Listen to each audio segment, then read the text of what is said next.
ಧರ್ಮಸ್ಥಳದ ವಿರುದ್ಧ ಅಪಪ್ರಚಾರ ನಡೆಯುತ್ತಿದೆ ಎಂದು ಬಿಜೆಪಿ ಆರೋಪಿಸಿದೆ. ಸಾಮೂಹಿಕ ಅಂತ್ಯಕ್ರಿಯೆಗಳ ಆರೋಪಗಳ ಬಗ್ಗೆ ಎನ್ಐಎ ತನಿಖೆ ನಡೆಸಬೇಕೆಂದು ಒತ್ತಾಯಿಸಿದೆ. ಅಂತಹ ತನಿಖೆಗೆ ಒತ್ತಾಯಿಸಲು ಧರ್ಮಸ್ಥಳ ಚಲೋ ರ್ಯಾಲಿಯನ್ನ ನಡೆಸುವುದಾಗಿಯೂ ಬಿಜೆಪಿ ಘೋಷಿಸಿದೆ.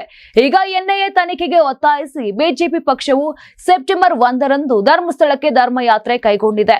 ಈ ಕುರಿತು ಮುಖ್ಯಮಂತ್ರಿ ಸಿದ್ದರಾಮಯ್ಯ ಪ್ರತಿಕ್ರಿಯೆ ನೀಡಿದ್ದಾರೆ. ಹೋದ್ರೆ ಹೋಗ್ಲಿ, ಧರ್ಮಸ್ಥಳದ ಹೆಗಡೆ ಅವರೇ ಸ್ವಾಗತ ಮಾಡಿದ್ದಾರಂತೆ.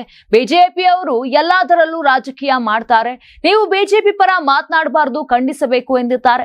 ಇನ್ನು ಎಸ್ಐಟಿ ಯಾಕೆ ರಚನೆಯಾಗಿದೆ ಅನ್ನೋದರ ಬಗ್ಗೆ ಮಾತನಾಡಿದ ಸಿದ್ದರಾಮಯ್ಯ, ಸತ್ಯ ಹೊರ ಬರಬೇಕು ಅಲ್ವಾ ಅಂತ ಪ್ರಶ್ನೆಯನ್ನ ಮಾಡಿದ್ರು. ಸತ್ಯ ಹೊರ ಬರಬೇಕು ಎಂಬ ಕಾರಣಕ್ಕಾಗಿ ನಾವು ವಿಶೇಷ ತನಿಖಾ ತಂಡ ಅಂದ್ರೆ ಎಸ್ಐಟಿಯನ್ನ ರಚಿಸಿದ್ದೇವೆ. ಧರ್ಮಸ್ಥಳದ ಕುರಿತು ಸಂಶಯವಿದ್ದ ಕಾರಣ ಅದನ್ನ ಪರಿಹರಿಸಲು ಎಸ್ಐಟಿ ರಚನೆ ಮಾಡಲಾಗಿದೆ. ಈ ಪ್ರಕರಣದಲ್ಲಿ ದೂರುದಾರ ಕೋರ್ಟ್ ಮುಂದೆ 164 ಸ್ಟೇಟ್ಮೆಂಟ್ ನೀಡಿದ್ದಾರೆ ಅಂತ ಹೇಳಿದ್ರು. ಅನೇಕ ಸಂಘ ಸಂಸ್ಥೆಗಳಿಗೆ ಎಸ್ಐಟಿ ಮಾಡಬೇಕು ಅಂತ ಒತ್ತಾಯ ಇತ್ತು. ಶಕ್ತಿ ಹೊರಬರಬೇಕು ಅನ್ನೋದು ಸರ್ಕಾರದ ಉದ್ದೇಶ.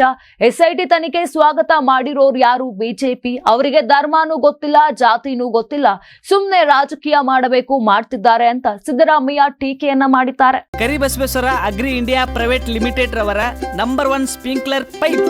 ನಾನು 86 kg ಇದ್ದವಳು 71 kg ಬಂದಿದ್ದೀನಿ. ವಯಸ್ಸಾದ್ಮೇಲೆ ಸ್ಮಾರ್ಟ್ ಆಗಿ ಕಾಣ್ತೀರಾ ಅಂದ್ರೆ ಜಿನ್ನಿ. 126 kg ವೇಟ್ ಇದ್ದು ನಾವು ಈಗ 114 kg ಲೆಕ್ಕ ಬಂದಿದ್ದೀವಿ. ಯಾವುದೇ ಸೈಡ್ ಎಫೆಕ್ಟ್ ಆಗಿಲ್ಲ. 84ರಿಂದ 50 kg ಬಂದೆ, ಆಮೇಲೆ ಸಣ್ಣಗೆ ಫಿಟ್ ಆಗಿದ್ದೀನಿ. ಅದಕ್ಕೆ ನಾನು ಯೂಸ್ ಮಾಡ್ತಾ ಇರೋದು ಜೀನಿ ಸ್ಲಿಮ್.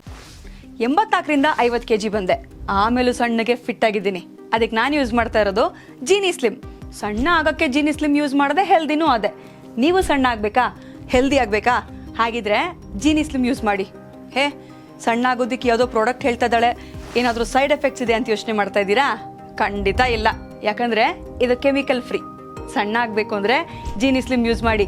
ಹೆಚ್ಚಿನ ಮಾಹಿತಿಗೆ ಕೆಳಗೆ ಡಿಸ್ಪ್ಲೇ ಆಗ್ತಿರೋ ನಂಬರ್ಗೆ ಕಾಲ್ ಮಾಡಿ.